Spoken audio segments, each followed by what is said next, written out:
Hello students, the topic we are going to discuss today is chemotherapy या penicillin. Students, आज हम आपको penicillin की कीमोथेरेपी के बारे में बताएंगे। इसमें आप देखिए, first antibiotics, the word first antibiotics penicillin are the beta lactam antibiotics. It was first extracted from Penicillium notatum and now from Penicillium chrysogenum. In 28, Alexander Fleming discovered the compound produced by the fungus.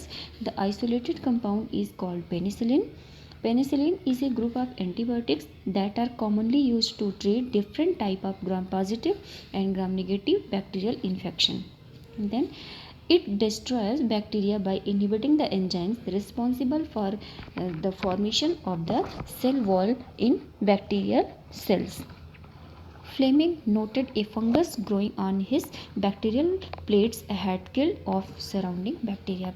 Students, आप ये जान लीजिए, ये हमारी जो penicillin होती है ये एंटीबायोटिक कैटेगरी की हमारी ड्रग है। ये बहुत इस ड्रग को बहुत पहले से ही लोग जान रहे थे और इसका यूज़ भी करते चले आ रहे हैं और इसको हम बीटा लैक्टम एंटीबायोटिक्स के नाम से भी जानते हैं। और इसको सबसे पहले एक्सट्रैक्ट लिया गया था हमें पेनिसिलियम नोटेटम से, बट अभी ये हमें मिलता है पेनिसिलियम क्राइसोजेनम से। इसको सबसे पहले अलेक्जेंडर फ्लेमिंग नाम के साइंटिस्ट थे, उन्होंने डिस्कवर किया था और उन्होंने इसको प्रोड्यूस किया था फंगस से। जब फंगस से उन्होंने इसको प्रोड्यूस किया तो जो उनको कंपाउंड मिला था उस कंपाउंड को हम पेनिसिलिन के नाम से जानते हैं। ये ऐसा एंटीबायोटिक का ग्रुप है जो कॉमनली सब लोग इसको यूज़ करते हैं और ये हमारी gram positive and gram negative दो टाइप के बैक्टीरियल इन्फेक्शन होते हैं। ग्राम पॉजिटिव भी होता है की वजह से भी होता है और ग्राम नेगेटिव की वजह से होता है। इन दोनों के बैक्टीरियल इन्फेक्शन में हम पेनिसिलिन का यूज़ कर सकते हैं। ये डिस्ट्रॉय करती है, बैक्टीरिया की ग्रोथ को इनहिबिट करती है और इसके लिए कुछ एंजाइम्स रिस्पॉन्सिबल होते हैं जो बैक्टीरिया की सेल वॉल को डिस्ट्रॉय कर देते हैं और नई बैक्टीरिया की सेल वॉल को जनरेट नहीं होने देते हैं। अलेक्जेंडर फ्लेमिंग ने जब इसको डिस्कवर किया था फंगस से, तो उन्होंने देखा था कि जिस प्लेट में इन्होंने इसका रिसर्च किया था उसमें इन्होंने देखा कि उसके आसपास के जहाँ पर ये फंगस से इन्होंने बैक्टीरिया को ग्रो कराया था, उसके इस पेनिसिलिन को जब उन्होंने दिया तो उन्होंने देखा कि जो सराउंडिंग मतलब उसके आसपास की जो बैक्टीरिया थी ये पेनिसिलिन ने उसको भी किल कर दिया था।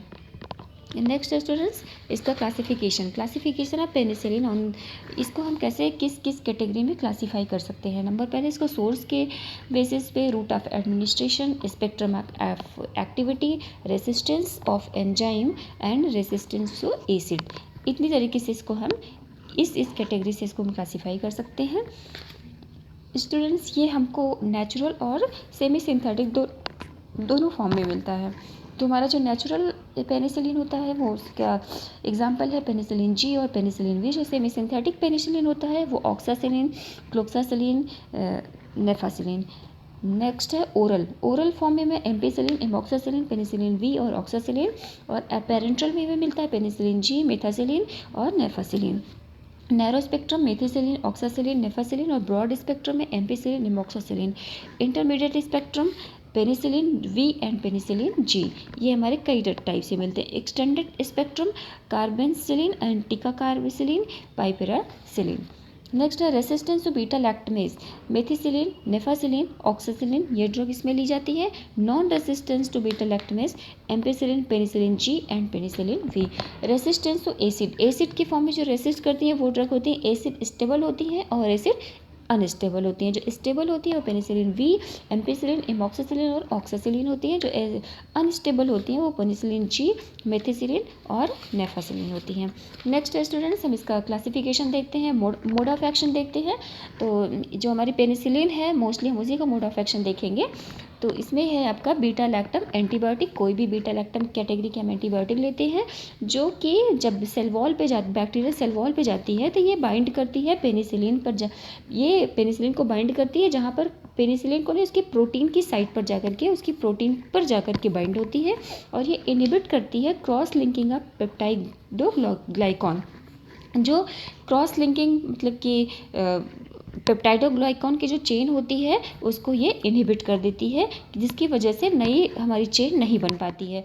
अंडरगो लाइसिस, लाइसिस का मतलब होता है कि ये चेन हमारी कट जाती है और हमारी नई चेन नहीं बनती, जिससे नई बैक्टीरिया की ग्रोथ नहीं होती है। बैक्टीरियासाइडल इफेक्ट, और ये हमारी जो पेनिसिलिन होती है ये हमें बैक्टीरियासाइडल इफेक्ट देती है, जो बैक्टीरिया को बीच में ही उनकी ग्रोथ को इनहिबिट कर देती है। हमारा दूसरा मोड ऑफ एक्शन इसी में होता है students. Penicillin are bactericidal antibiotics as they kill the micro organism when used at the therapeutic dose.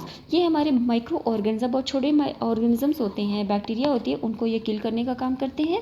Mainly इनका काम जो होता है वो the synthesis of cell wall of bacteria is completely dependent upon enzyme named as transpeptidase. Transpeptidase enzyme जो होती है वो रिस्पॉन्सिबल होती है इनकी बैक्टीरिया की सेल वॉल को कम्प्लीटली, इनकी बैक्टीरिया की जो सेल वॉल होती है उनको इनहिबिट करने के लिए जो एंजाइम होती है ट्रांसपेप्टाइडेज, वो इनको ग्रो होने के लिए न्यूट्रिएंट्स देती है, जिसको हम इस पेनिसिलिन को दे करके इसको हम पूरी तरीके से डिस्ट्रॉय करते हैं। Primarily penicillin inhibit the cell wall of bacteria. सबसे पहला प्राइमरी जो पेनिसिलिन होती है वो जब सेल वॉल के अंदर जाती है तो वो इनहिबिट करती है सेल वॉल को ही, उनकी सेल वॉल को ही इनहिबिट कर देती है बाय ब्लॉकिंग ट्रांसपेप्टाइडेज, और उनके एंजाइम जो ट्रांसपेप्टाइडेज एंजाइम है उनको ब्लॉक कर देती है after binding the penicillin binding protein. उनके अंदर जो प्रोटीन होती है वो होती है penicillin binding protein and prevent it's synthesis. इनको ब्लॉक करके इसकी सिंथेसिस को रोक देती है, जिससे हमारी नई बैक्टीरिया की ग्रोथ नहीं हो पाती है। नेक्स्ट है result, bacteria cell die from lysis, penicillin do not kill other cells in the body. हमारी जो बैक्टीरिया होती है उनकी सेल्स, लाइसिस का मतलब होता है उनकी सेल को उनकी ग्रोथ को कम कर देना, बट ये अदर बॉडी में और भी किसी सेल्स को किल नहीं करती हैं, ये केवल बैक्टीरिया को ही किल करती हैं। इनका एडवर्स इफेक्ट है डायरिया, दैट इज़ वाटरी और bloody, fever, chill, body acne, flu, ये इनके सिम्टम्स होते हैं। कभी कभी यूरिनेशन लेस देन यूजुअल और not all, severe skin rashes, itching, peeling, seizure, nausea, vomiting, stomach pain, vaginal itching और डिस्चार्ज, हेडेक, ये इनके हमारे कुछ सिम्टम्स होते हैं जो एडवर्स इफेक्ट शो करते हैं। थेराप्यूटिक यूजेस इनका क्या है स्टूडेंट्स? इनमें न्यूमोकोकल इन्फेक्शन होता है अगर, जिसमें निमोनिया, एम्फाइसीमा, मैग्नीटिस, ये इस टाइप के इन्फेक्शन अगर हमारे लंग्स में हो जाता है तो उनके लिए हम लोग यूज़ करते हैं। स्ट्रेप्टोकोकल इन्फेक्शन होता है तो